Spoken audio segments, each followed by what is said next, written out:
Atención canal. Cirujanos de la desesperación y testigos del colapso interno del Consejo de Fútbol Xeneize.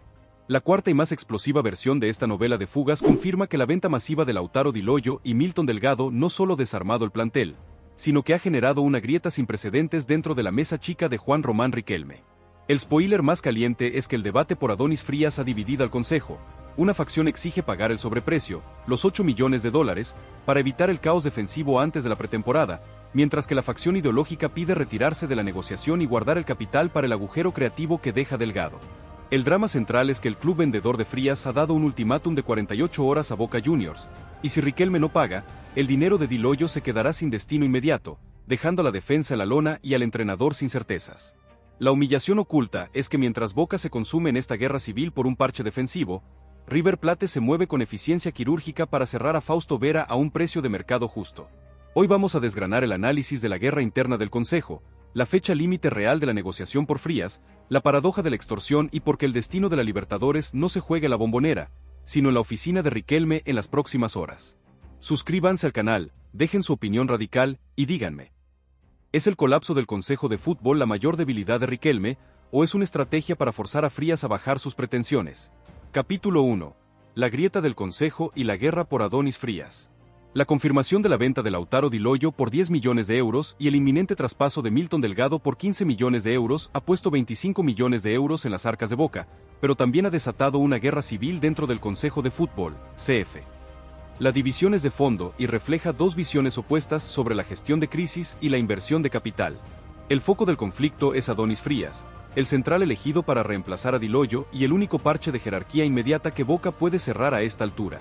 La postura pragmática, la urgencia a esta facción, consciente de que la pretemporada está a días de comenzar, exige pagar inmediatamente los $8 millones que pide el club de Frías, el sobreprecio de la extorsión, para cerrar al central. Su argumento es la estabilidad. La defensa no puede empezar el año en el caos. Paguemos el sobreprecio de $2 millones y estabilicemos la saga. El caos defensivo nos costará la copa. Esta facción prioriza la solidez táctica y el orden inmediato, aceptando el costo político de la negociación ineficiente. La postura ideológica, la eficiencia de esta facción, más cercana a la visión inicial de Riquelme, exige retirarse de la negociación por Frías y no ceder ante la extorsión del club vendedor. Su argumento es el capital. $2 millones en sobreprecio es el reemplazo de Milton Delgado. Si lo gastamos en Frías, condenamos al mediocampo al segundo escalón. Busquemos un central extranjero más barato o arriesguemos con Kevin Lo Mónaco. Esta facción prioriza la eficiencia financiera y la reconstrucción balanceada del plantel, aceptando el riesgo de empezar la pretemporada sin un central titular. Juan Román Riquelme es el fiel de la balanza. Su decisión no solo define el destino de Adonis Frías, sino la credibilidad de su gestión. Si paga el sobreprecio, la oposición lo acusará de negligencia financiera. Si no paga, el entrenador lo acusará de inestabilidad deportiva. La grieta en el Consejo de Fútbol es la consecuencia directa de la lentitud inicial de Riquelme para blindar a Di Loio y del pánico posterior por reemplazarlo antes de que sea tarde. El ultimátum de 48 horas del club de Frías acelera el colapso y obliga a Riquelme a tomar una decisión en el peor momento. Capítulo 2. El ultimátum de 48 horas y la trampa de los $8 millones. El club de Adonis Frías ha jugado sus cartas con maestría. Al saber que Boca Juniors tiene el dinero en efectivo de la venta de Di Loio y que la presión política sobre Riquelme es asfixiante, han establecido una fecha límite inamovible, 48 horas para pagar los $8 millones o la negociación se cae. Esta táctica de extorsión funciona porque Boca es un comprador forzado que no puede permitirse el lujo de la paciencia. La trampa de los $8 millones es triple. Agotamiento del capital defensivo, el dinero de Di Loio, 10 millones de euros, o unos $11 millones, se esfuma casi en su totalidad de la compra de Frías, dejando sin margen la inversión en el mediocampo. Riesgo Lo Mónaco. Si Boca se retira de la negociación por Frías, el único plan B de jerarquía local es Kevin Lo Mónaco, Independiente. Sin embargo, Independiente pide una fortuna por el central y su negociación es conocida por ser lenta y tortuosa, lo que garantiza que Boca empiece la pretemporada sin el central titular. Desconfianza del entrenador. El entrenador Xeneize, que ya ha perdido a 2 titulares, presiona al Consejo para que cierre a Frías, ya que es el único jugador que le garantice estabilidad y que conoce el fútbol local. El fracaso de la negociación por Frías sería la sentencia de desconfianza entre el entrenador y el Consejo de Fútbol. La decisión de Riquelme es una apuesta de alto riesgo, pagar el sobreprecio para garantizar la estabilidad defensiva y condenar el mediocampo a la mediocridad, o retirarse de la negociación y arriesgarse al caos defensivo para salvar el capital que reemplace a Delgado. La fecha límite de 48 horas transforma la decisión en un acto de pánico, y el club vendedor de Frías sabe que tiene a boca de rehén por la urgencia política de Riquelme. El club de la Ribera está siendo extorsionado por su propia necesidad. Capítulo 3. El agujero creativo y la búsqueda de la joya oculta. La decisión final sobre Frías sentencia la búsqueda del reemplazo de Milton Delgado, el volante creativo de 15 millones de euros. Si Riquelme paga los 8 millones de dólares por Frías, el capital restante para el mediocampo y el resto del plantel se reduce drásticamente. Boca debe ahora desviar el foco del volante top que necesita y buscar la joya oculta en el mercado sudamericano o el fútbol local. El plan del segundo escalón es ahora la única opción viable. Dividir el capital. Los 17 millones de dólares restantes deben dividirse entre 3 o 4 jugadores, lo que limita la inversión a 4 o 5 millones de dólares por jugador. Atención canal, profetas de la agonía y testigos del desmembramiento forzoso. La segunda parte de nuestra crónica de crisis arranca con el golpe de martillo que Juan Román Riquelme dio sobre la mesa. El ultimátum de 48 horas se cumplió, y Riquelme eligió el pánico pragmático sobre la eficiencia ideológica. El spoiler más letal de este informe es la confirmación oficial de que Boca Juniors pagó el sobreprecio y cerró a Adonis Frías por 8 millones de dólares, aceptando la extorsión del mercado para tapar el agujero que dejó Lautaro Di Loyo.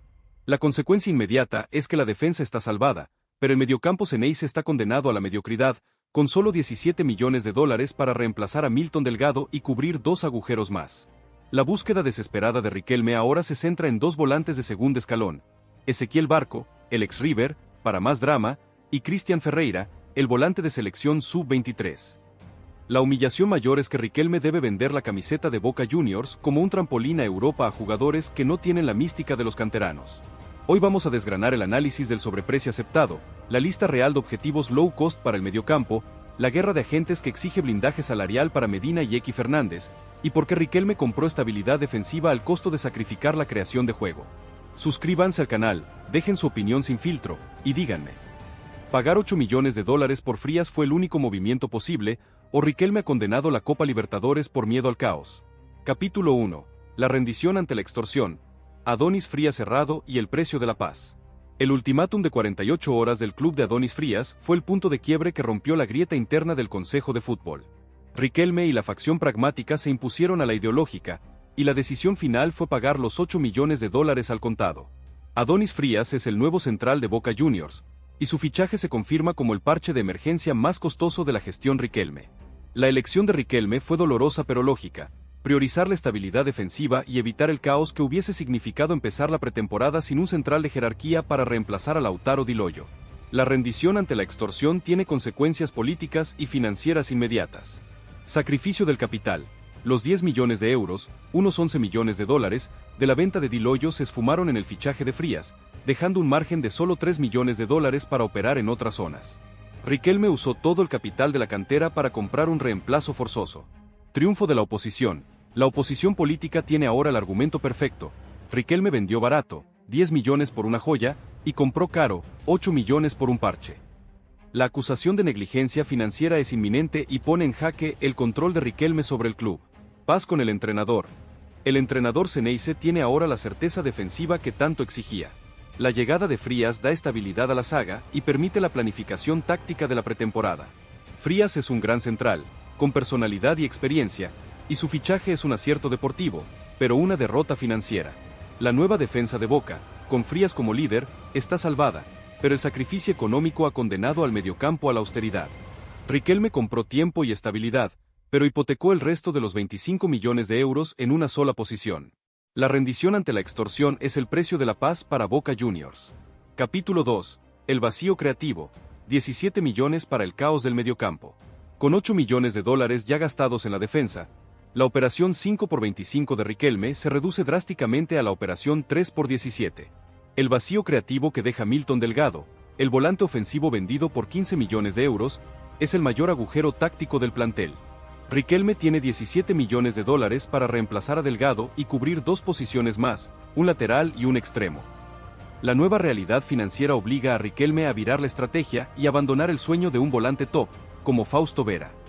La búsqueda desesperada se centra ahora en volantes de segundo escalón o jugadores con potencial de reventa que necesiten un relanzamiento en sus carreras. La lista real de objetivos de Riquelme para el mediocampo se reduce a dos nombres explosivos que garantizan drama y atención mediática. Ezequiel Barco, el enemigo en la ribera. El ex River Plate se convierte en el objetivo más polémico de Riquelme. Barco es un jugador con talento, pero con una carrera errática en el exterior.